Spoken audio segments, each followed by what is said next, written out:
Uşaqlarda nitq ləngiməsi müxtəlif səbəblərdən ola bilər. Bunlardan biri də uşaqlarda hər hansı bir nevroloji problemlərin olmasıdır. Yəni uşaqlarda beyin inkişafının ləngiməsi, bundan başqa uşaqlarda doğuş zamanı asfiksiya ilə doğulması nəticəsində bir sıra epileptik xəstəliklərdə uşaqlarda nitq ləngiməsi müşahidə oluna bilər.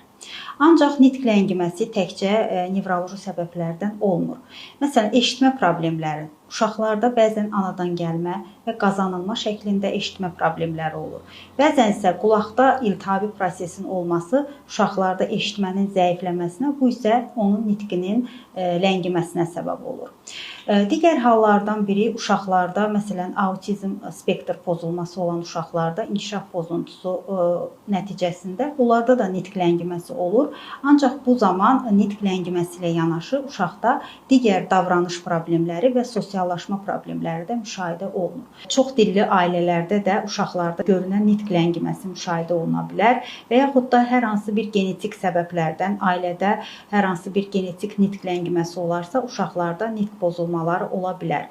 Bəzən isə uşaqda nitq pozulmasının səbəbi ağız boşluğunda olan problemlərdir. Uşaqlarda qurdağızlığın olması və yaxud da uşaqlarda dil yüyəninin olması nəticəsində nitq ləngiməsi müşahidə olunur. Bəs valideynlər nə zaman narahat olub həkimə müraciət etməlidir? Əgər uşağınız 1 yaşında heç bir söz demirsə, mütləq həkimə müraciət etmək lazımdır.